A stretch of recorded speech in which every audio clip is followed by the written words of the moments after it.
I'm live. OK. Bon, on est prêt pour continuer notre étude sur le ministère du Saint-Esprit. Donc, aujourd'hui, on va commencer le 5e partie de notre série.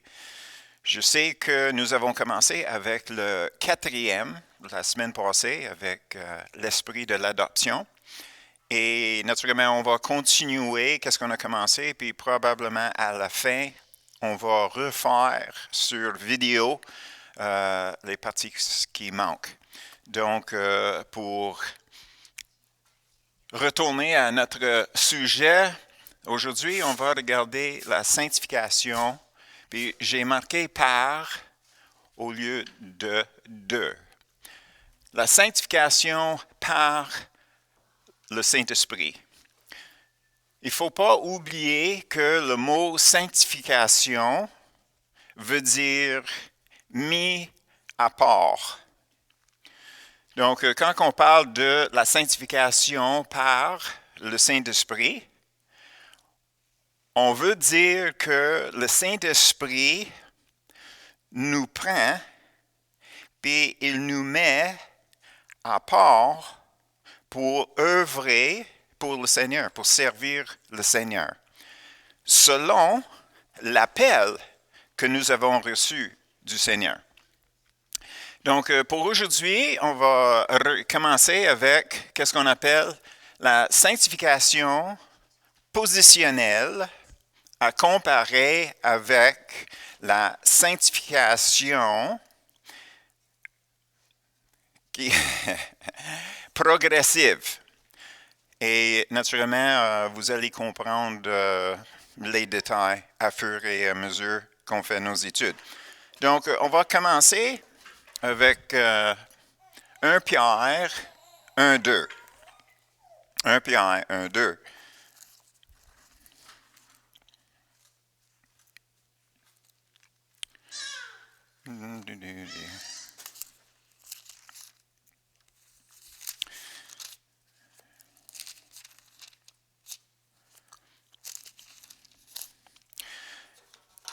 Un Pierre 1-2.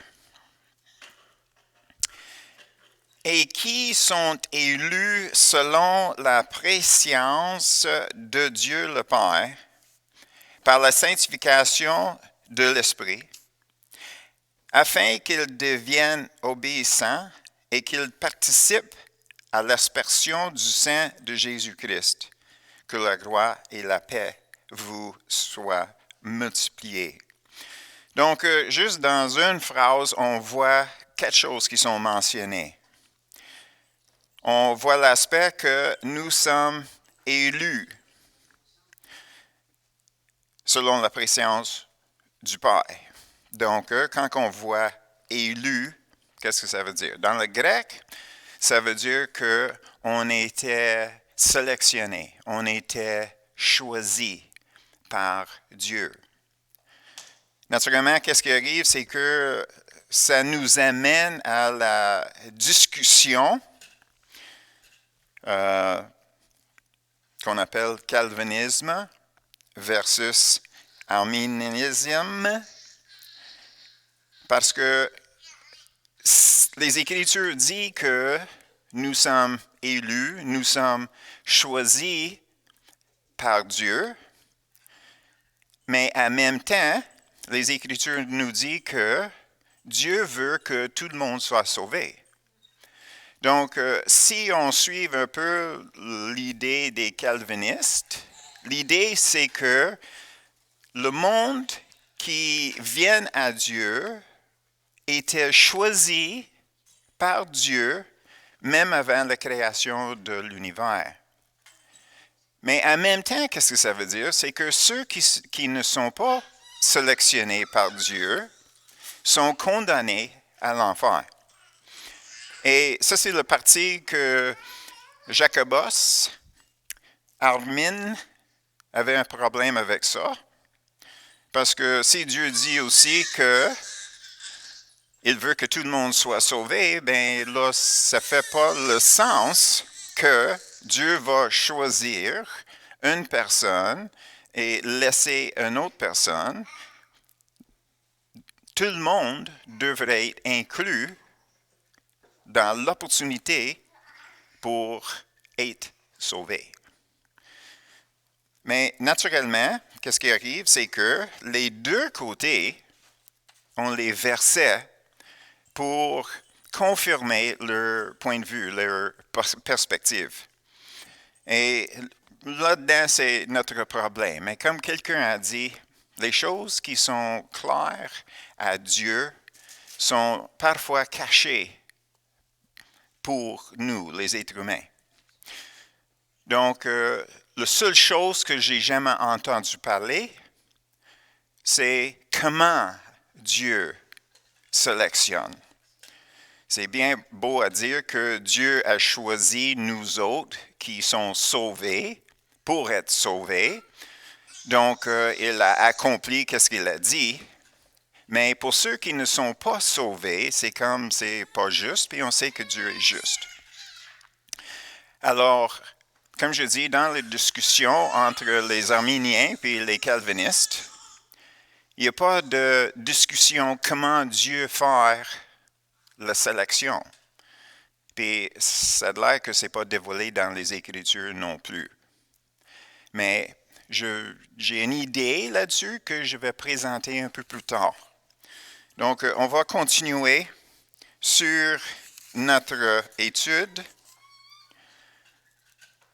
Comme on a vu, Dieu nous a choisis pour être sauvés. La deuxième partie, la sanctification de l'esprit. Et ça, c'est le processus que le Saint-Esprit nous met à part. Donc, c'est le Saint-Esprit qui est l'agent, la personne qui nous met à part, comme c'est le Saint-Esprit qui était l'agent dans notre adoption, comme qu'on a mentionné la semaine passée. Puis le résultat de ça, c'est l'obéissance. Nous avons ici que la sanctification de l'esprit afin qu'il devienne obéissant.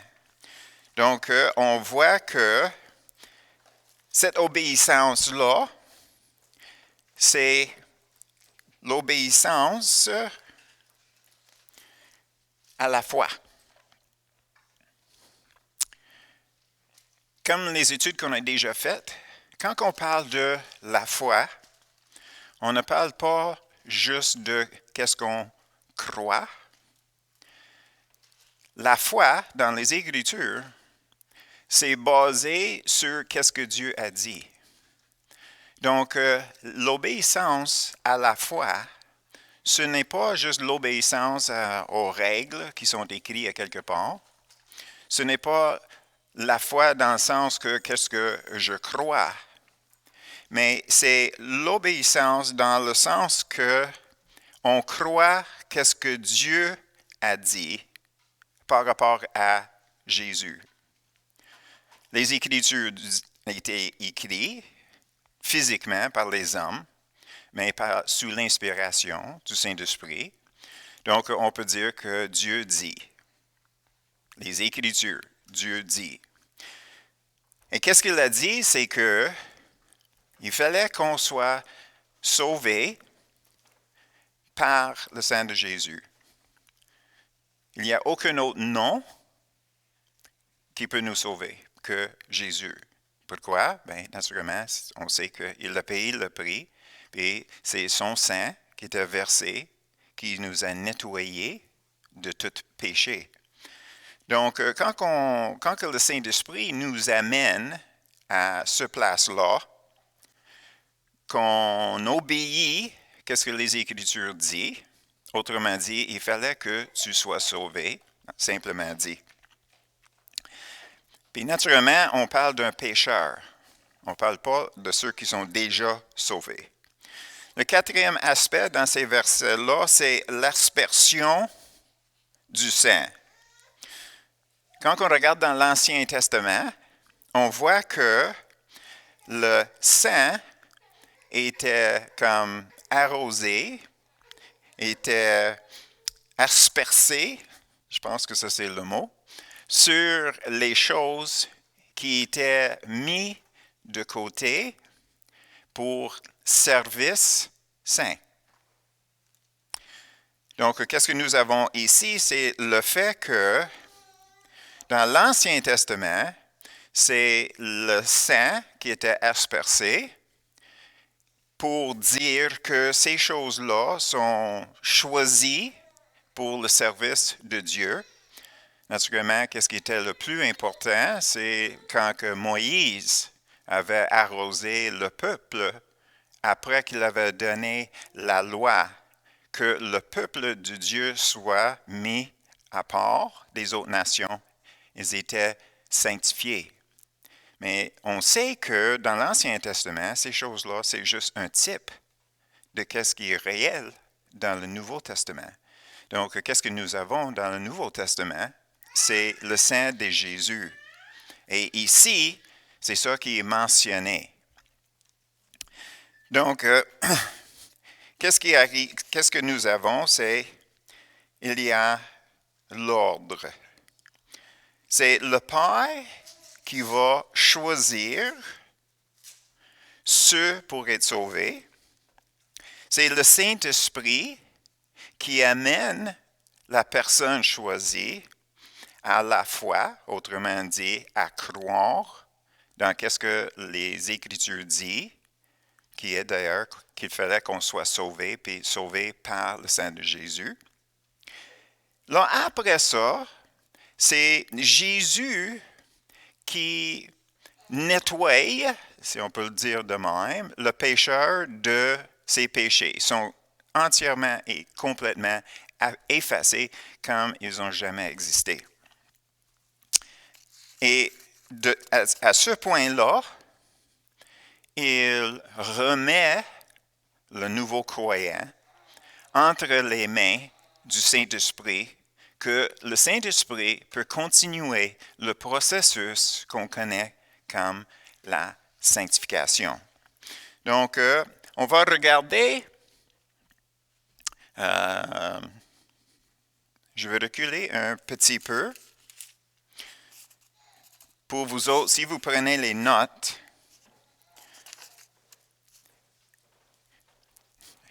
la lettre A ici parle de l'élection, sélection, choix d'être sauvé par le Père.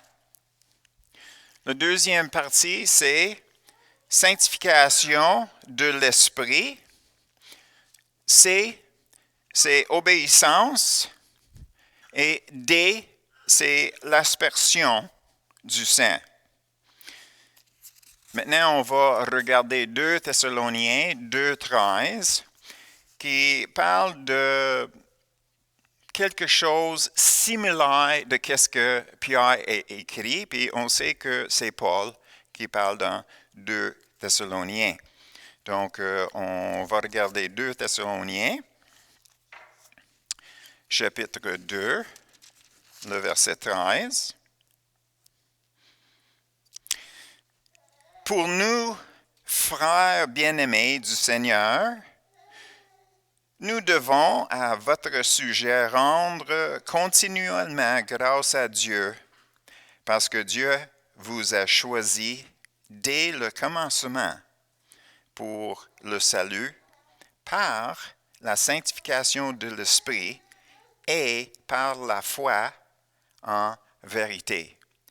Puis naturellement, ici, les mots, la foi en la vérité, on parle de la vérité de Dieu qui est écrite dans les Écritures. Là, maintenant, on va continuer avec les versets Jean 16.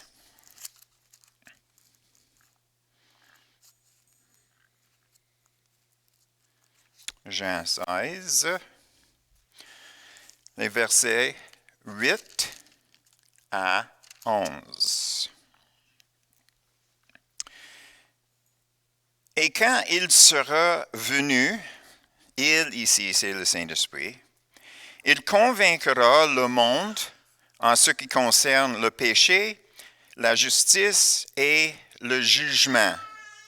En ce qui concerne le péché, parce qu'il ne croit pas en moi, c'est Jésus naturellement qui parle. La justice, parce que je vais au Père et que vous ne me verrez plus. Le jugement, parce que le prince de ce monde est jugé. Encore, on voit ici l'œuvre du Saint-Esprit avant. On parle toujours avant que la personne est sauvée. Le sujet, c'est l'œuvre du Saint-Esprit avant qu'une personne est sauvée. L'œuvre qui amène la personne pour être sauvée. Sauvée par Jésus, mais amenée par le Saint-Esprit. Ici, quand on voit dans le verset 8, c'est lui qui convaincra. Le mot dans le grec « convaincra », ça parle d'une confession ou bien une conviction de culpabilité selon les Écritures. Selon les Écritures. Mais, ce n'est pas pour dire que la personne est sauvée. Ça peut amener une personne au salut. Donc, quand on parle de convaincra, c'est pas pour dire que le Saint-Esprit allume, la personne voit, la personne accepte le Seigneur pour être sauvée. C'est pas ça que ça veut dire dans le grec. Qu'est-ce que ça veut dire? C'est que l'œuvre du Saint-Esprit, c'est d'amener chaque personne avec qui il travaille à la place qu'il réalise qu'il est un pécheur ou bien au moins qu'il est coupable des choses contre Dieu. Mais ça, ce n'est pas pour dire qu'il va changer d'idée. Ça ne dit pas qu'il va changer d'idée. Est-ce que vous avez jamais essayé de changer l'idée de quelqu'un qui ne veut pas le changer? Là, on voit comment que le Saint-Esprit a tout un job devant lui. Convaincre quelqu'un qui n'est pas nécessairement intéressé. Convaincre une personne qui est peut-être tête de cochon. Il ne veut pas changer. Mais quand même, l'œuvre du Saint-Esprit, c'est de l'amener à la place où il fallait qu'il fasse une décision. Une fois que c'est allumé qu'il est pécheur ou qu'il a commis des offenses contre Dieu qui doivent être réglées, en ce moment-là, une décision est faite dans cette personne-là. Et selon la décision qui est faite, il va soit avancer envers le salut ou bien il va se retirer.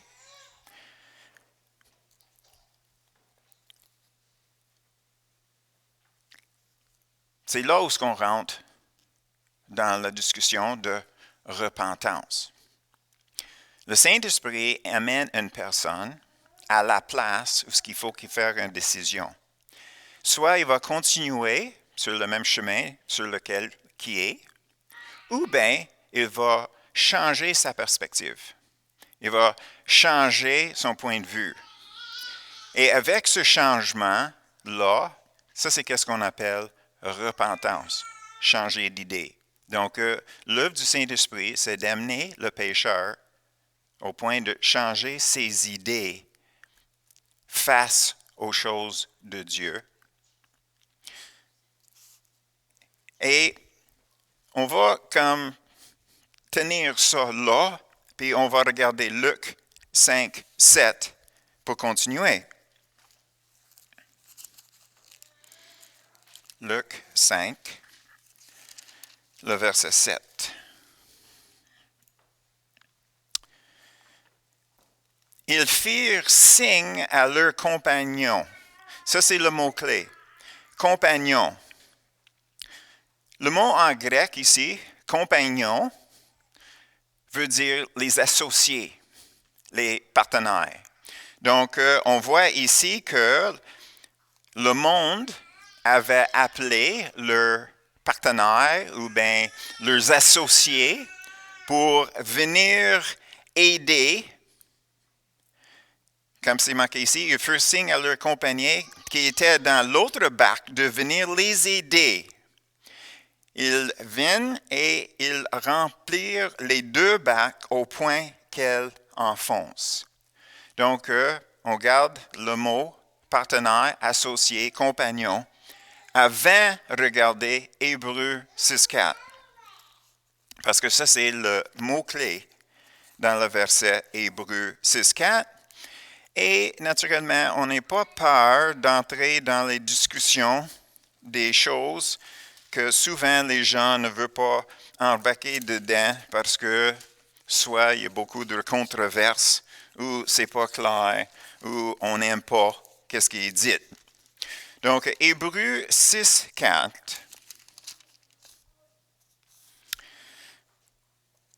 C'est écrit, « Il est impossible que ceux qui ont été une fois éclairés, qui ont goûté le don céleste, qui ont eu part au Saint-Esprit. » C'est ce mot-là, « eu part », qui est partenaire. Autrement dit, il avait un partenariat, il avait une association entre ceux qui sont mentionnés ici avec le Saint-Esprit. Qu'est-ce qui est arrivé? Bien, à l'époque, comme tu vois, nous sommes dans le livre d'Hébreux, donc c'était écrit des Israélites, ceux qui étaient des Juifs.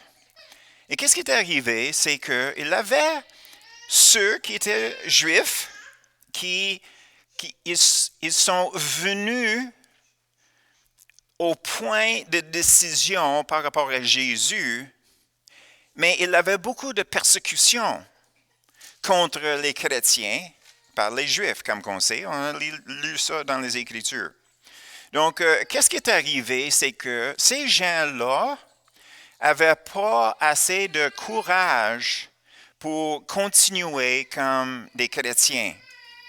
Donc, ils ont voulu retourner dans leur religion juive. Et qu'est-ce qui est écrit ici? Il est impossible que ceux qui ont été une fois... Remarquez bien, c'est éclairé.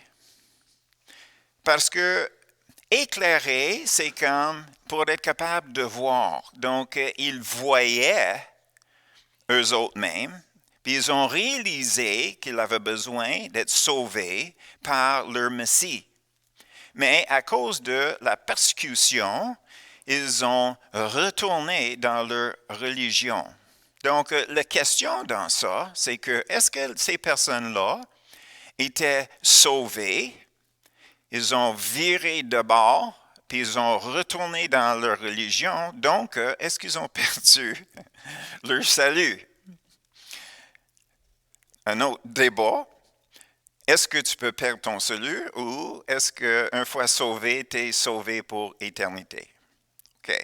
C'est fun, discuter des choses comme ça. Ça monte la pression, dépendamment avec qui on parle.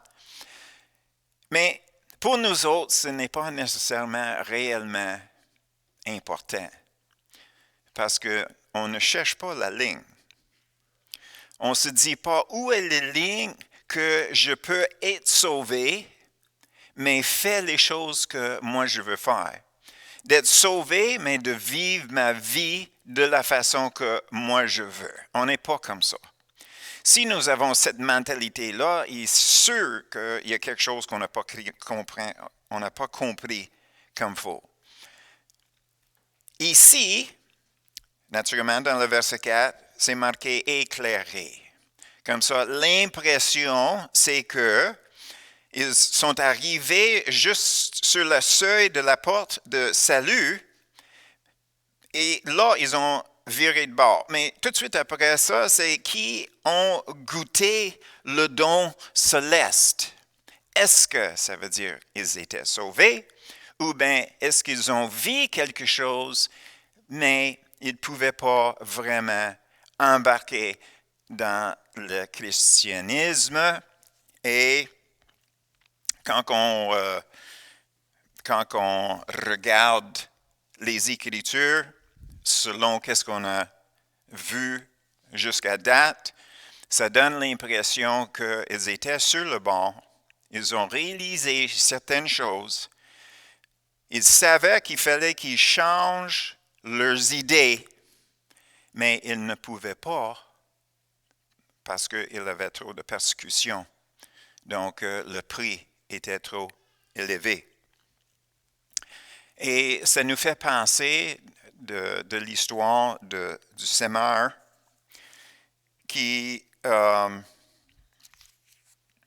est sorti et semé où ce que le terre n'était pas profond. Et les semences, ils ont sorti des tiges, mais avec la chaleur, la plante est morte. Donc, nous avons cette image-là pour regarder un peu la situation marquée dans Hébreux 6.4. Là, on remarque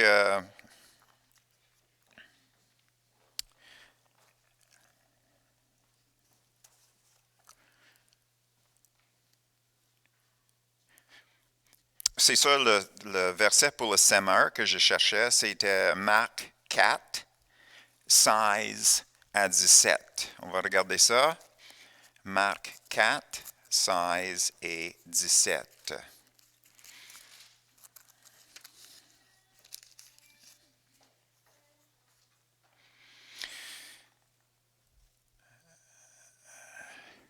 Là, c'est le verset 10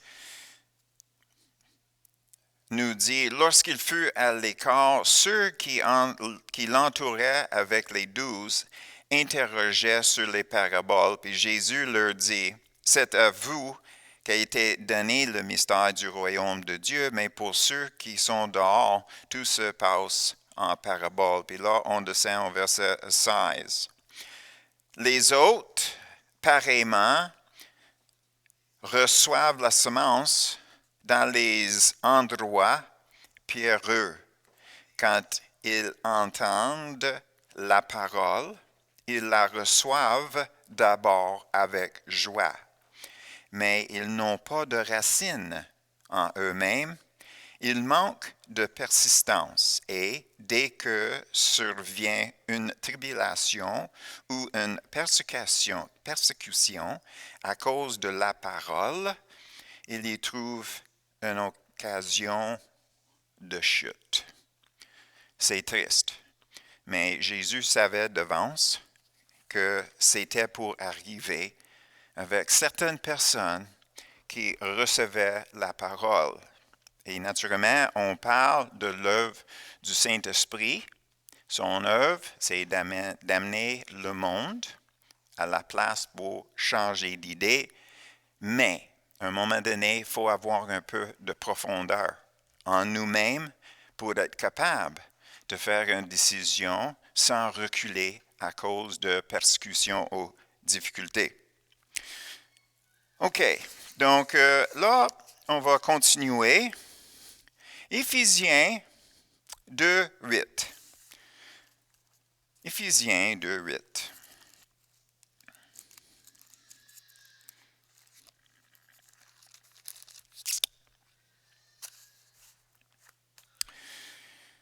Éphésiens 2, 8.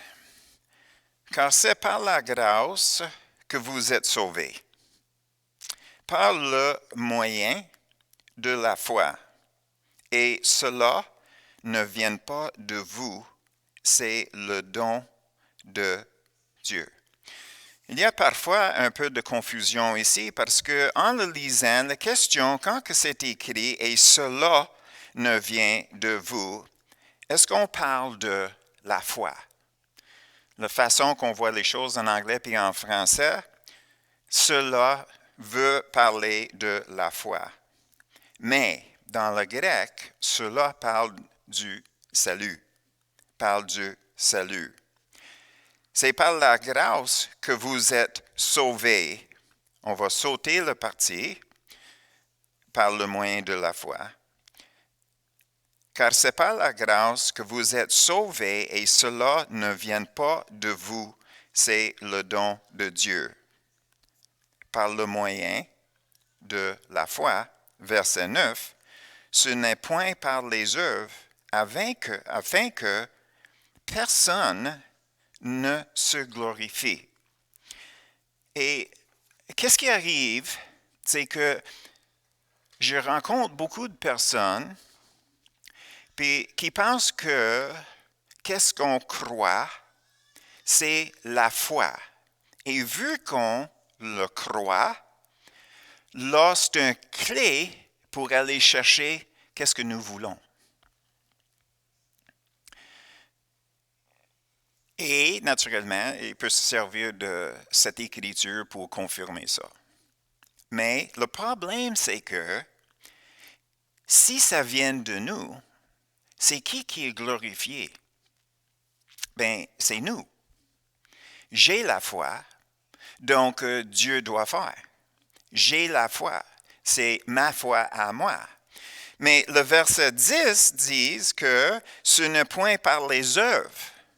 Donc, si j'exerce ma foi, si j'impose ma foi sur Dieu, l'œuvre vient de qui? Si ça vient de moi, c'est moi qui est glorifié. Mais les versets ici démontrent que il fallait que tout vienne de lui parce que c'est lui qui doit être glorifié. Des fois, on rencontre les gens qui disaient, je ne comprends pas. J'avais la foi, je croyais vraiment quand j'ai demandé au Seigneur de guérir mon enfant. Je croyais vraiment, puis il ne l'a pas guéri. Mais c'est parce qu'il y a une mauvaise compréhension, c'est quoi la foi. Puis il fallait qu'on retourne à Abraham, comme on a déjà fait dans le passé. Abraham a cru qu'est-ce que Dieu a dit. Là, il était juste en règle avec Dieu parce qu'il croyait qu'est-ce que Dieu a dit. C'est pas le fait qu'il croyait, c'est le fait que Dieu a dit et il l'a cru qu'il s'est rendu juste devant Dieu. Donc,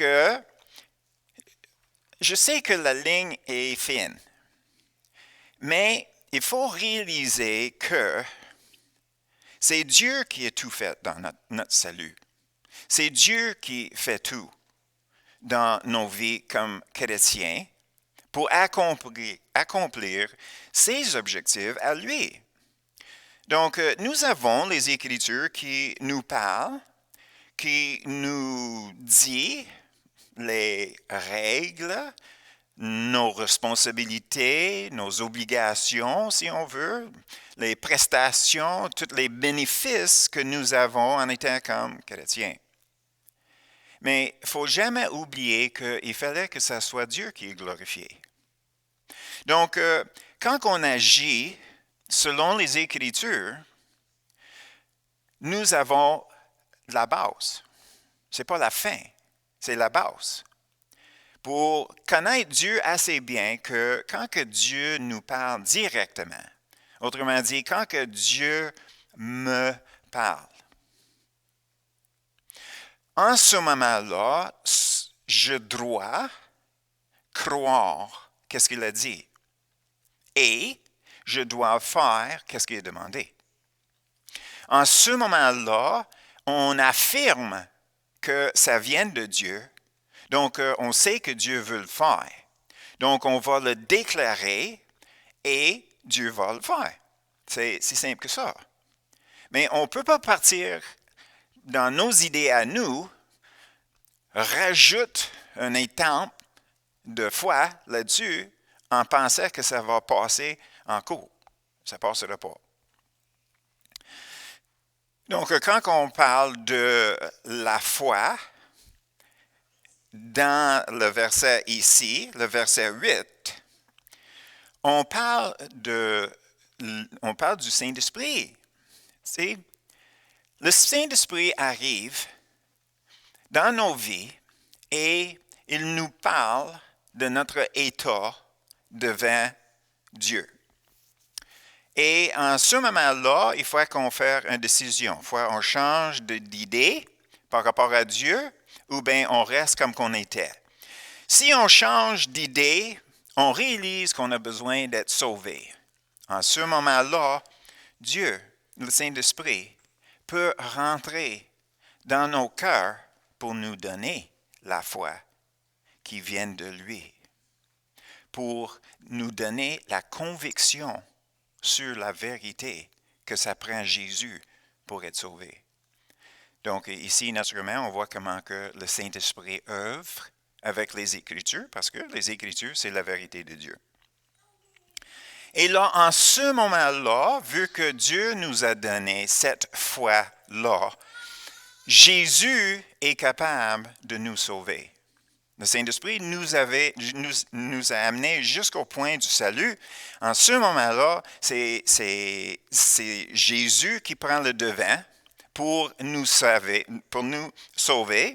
Et comme qu'on a vu dans notre étude sur le baptême du Saint-Esprit, on a vu que c'est le Saint-Esprit qui nous met en Jésus quand que Jésus a passé par la mort.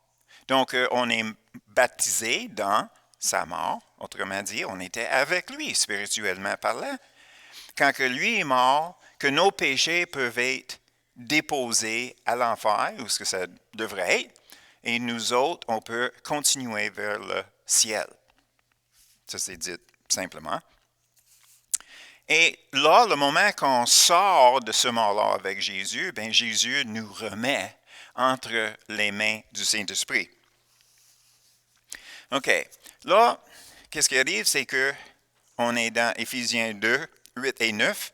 Puis tantôt, j'avais dit que quand que les calvinistes puis les arminiens se discutent entre eux-mêmes, ils parlent de ce que les Écritures disent, puis ça a l'air qu'ils sont en conflit l'un avec l'autre. Mais comme j'ai mentionné, ils ne parlent jamais de la façon de sélection que Dieu a faite choisir ceux qui sont sauvés. Je suggère, je ne le vois pas dans les Écritures, mais avec l'étude qu'on fait, je pense que vous pouvez voir pourquoi je vois ça de même. Nous autres, à force de l'œuvre du Saint-Esprit, on voit notre état, on voit notre condition, puis on lève la main, puis on dit au secours. On dit au secours. Si ça c'est la méthode de sélection de Dieu, c'est pas le fait qu'on dit au secours que c'est nos œuvres qui aident dans notre salut. C'est une réalisation. J'ai besoin d'aide, puis on crie au secours. Mais naturellement, Dieu sait d'avance. C'est qui va crier au secours. Puis naturellement, le Saint-Esprit œuvre dans ou sur la terre. Et si on voit notre place comme la personne qui crie au secours, on peut se voir un peu comme une personne qui se noie. Puis peut-être il y a un pancarte sur le bord de la plage qui dit ne nage pas à cause des courants d'eau sous la surface qui peut nous traîner loin de la plage, mais on n'écoute pas. On rentre dans l'eau, puis on commence à nager, puis à un moment donné, là, quelque chose arrive, et puis peut-être on a un crampe, peut-être on se trouve trop loin, puis on ne peut pas retourner sur le bord, puis on crie au secours. Disons que il y a une personne qui est sur la plage, qui est comme une personne sauvetage. Mais lui, il peut sauter dans l'eau pour aller nous chercher dans l'eau pour nous ramener sur le bord. La seule chose qu'on peut dire de nous-mêmes, c'est comment on était sans dessein pour avoir fait une affaire de même. T'sais, on ne se glorifie pas dans le fait qu'on a fait quelque chose con. Mais en même temps, on va rendre tous les remerciements qu'on peut imaginer à la personne qui nous a sauvés. Parce que c'était à lui la gloire. Puis ça, c'est comme une petite illustration pour nous autres comme chrétiens. Et dans ça, je dis ça parce qu'on devrait réaliser que on ne devrait pas essayer de chercher la gloire devant Dieu dans les choses qu'on fait, même si on le fait pour lui. Parce qu'il fallait que les origines et le processus soient par le Saint-Esprit. Autrement, nous avons un petit point de gloire dans les choses qu'on a faites, au lieu de se souvenir que nous sommes que des conduits. Puis on ne mérite aucun gloire pour les choses que Dieu fait. T'sais? Aucun mérite. Et je dis ça pour nous garder dans une place d'humilité. De réaliser que mon salut, c'est le résultat de crier au secours. Et peut-être tu peux retourner dans la période dans la vie juste avant que tu étais sauvé pour réaliser qu'à un moment donné, tu t'es vu d'une façon puis tu as réalisé que tu avais besoin d'aide. Donc, tu criais au secours. Et là, avec ça, on peut se garder à une place où ce qu'on réalise que nous avons besoin du Saint-Esprit pour œuvrer pour le Seigneur. Ça, c'est l'autre étape de sanctification. Ça, c'est sanctification progressive. Mais avant d'aller là, on va regarder 1 Corinthiens 15, 45 à 49. 1 Corinthiens 15, 45, 49.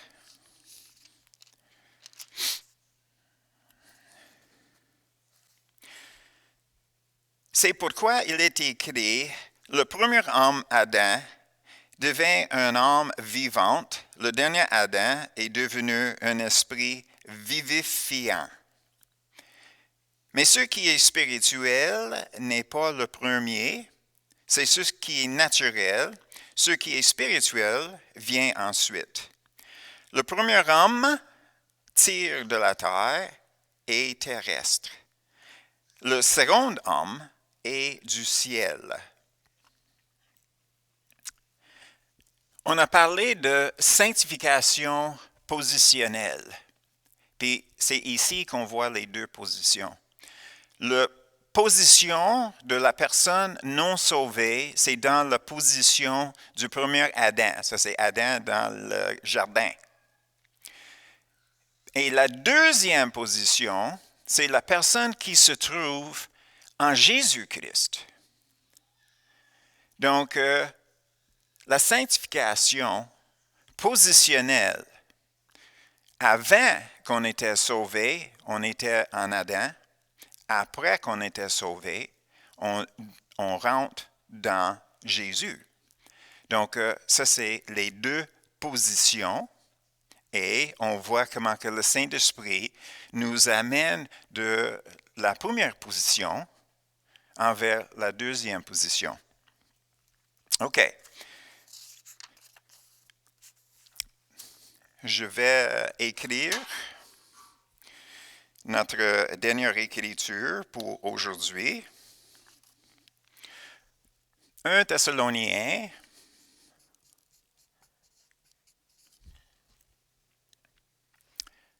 5, 23. 1 Thessaloniciens 5, 23. On va tourner les pages.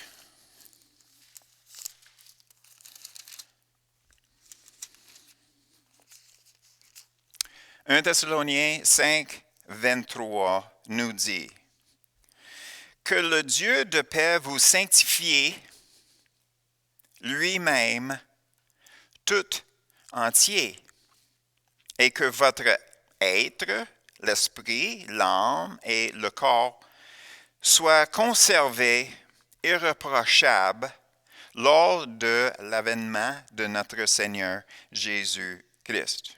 OK. Mot-clé ici, c'est tout entier. Tout entier. On n'est pas entier juste à cause qu'on est sauvé. Ça, c'est juste le début de qu'est-ce qu'on appelle la sanctification progressive. Progressive. C'est un processus. On continue à œuvrer avec le Saint-Esprit, comme dans un partenariat. Puis, c'est lui qui nous amène à une place où ce que nous sommes entièrement mis à part pour servir le Seigneur. Donc, qu'est-ce que nous avons? C'est que l'œuvre du Saint-Esprit dans la sanctification, c'est on parle de progressive now, OK? L'œuvre du Saint-Esprit, une fois que nous sommes sauvés, c'est de nous mettre à part de nos péchés ou notre péché et de garder le péché enlevé de la vie du croyant qui fait confiance dans le Saint-Esprit pour le faire. Autrement dit, on amène les rebuts à la rue pour être ramassés là par le camion quand que ça passe. Puis on ne veut pas que les déchets retournent dans nos vies. Ça, c'est l'œuvre du Saint-Esprit. Il enlève les déchets, puis avec notre désir que ces choses-là soient et restent enlevées, on fait confiance en lui qu'on peut on peut garder ces déchets-là à la rue. Mais la deuxième partie, c'est que le Saint-Esprit peut mettre notre vie à part pour vivre la sainteté, pour vivre dans la sainteté. Et que le Saint-Esprit peut produire en nous son fruit. Que le Saint-Esprit peut produire en nous son fruit. Avec nous. Il fallait qu'on fasse confiance en lui, que c'est ça qu'il fait dans les situations dans lesquelles on se trouve dans la vie. Là, on peut continuer un peu plus profond dans la sanctification progressive, mais on va mettre ça à part pour une autre étude avant qu'on retourne là. Parce que la semaine prochaine, qu'est-ce qu'on va faire? C'est qu'on va embarquer dans la communion du Saint-Esprit. Notre communion avec le Saint-Esprit. Parce que naturellement, ça c'est important quand on parle de son processus, de savoir exactement c'est quoi notre relation avec lui, c'est quoi notre communion avec le Saint-Esprit. OK. Pour mettre un fin de ça pour aujourd'hui, la sanctification veut dire mis à part pour le service de Dieu. Puis l'œuvre du Saint-Esprit dans la sanctification est divisée en deux parties. La partie avant la personne qui est sauvée, pour amener la personne jusqu'au point qu'il est capable de se voir face à Dieu. C'est quoi sa situation face à Dieu. Est-ce qu'il est en règle? Est-ce qu'il n'est pas en règle? Bien, s'il n'est pas sauvé, il n'est pas en règle. Donc, le Saint-Esprit amène la personne jusqu'à la place qu'il réalise qu'ils doivent changer son point de vue. Si il est convaincu, on a discuté convaincre. Si il est convaincu, puis il réalise qu'ils doivent changer sa direction, en ce moment-là, il peut recevoir du Saint-Esprit la foi nécessaire pour accepter qu'est-ce que Dieu a dit par rapport à Jésus, que Jésus puisse prendre cette personne-là pour le sauver.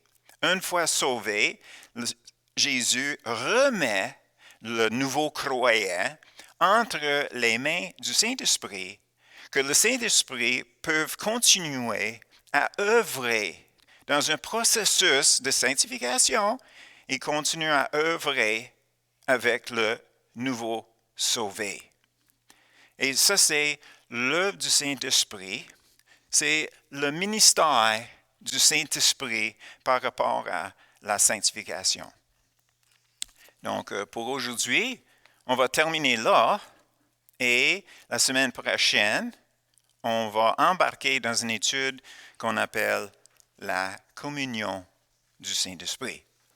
Et avec ça, bien, mon technicien vient de me dire que c'est possible de poser les questions, c'est possible d'envoyer les commentaires.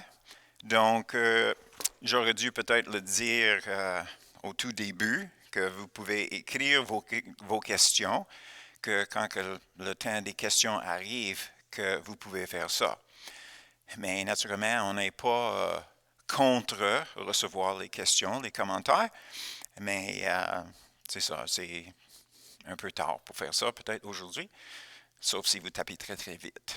Donc, je vais demander à David s'il y a quelque chose qui rentre. OK. On va faire quoi? OK. On va mettre de la musique en attendant. Si vous avez les questions, on va rester ici une autre 5 minutes et je vais faire mon mieux à répondre à vos questions, surtout s'il y a des choses qui ne sont pas claires. Donc, naturellement, je veux que ces choses-là soient claires avant qu'on continue parce que, naturellement, on bâtit une chose sur l'autre. Donc, qu'est-ce que tu vas faire avec ma face?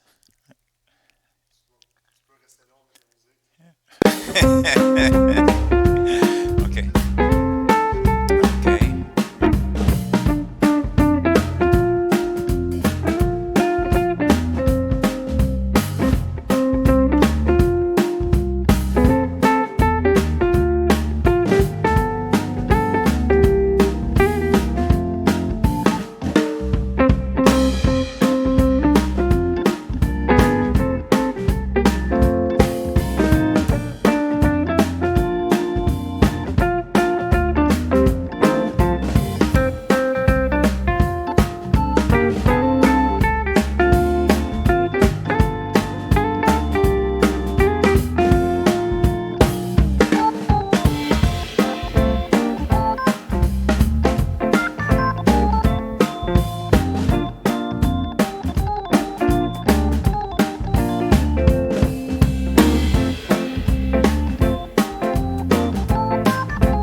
OK, pour aujourd'hui, c'est terminé. La semaine prochaine, bien, naturellement, si j'oublie, n'oublie pas que vous pouvez écrire les questions.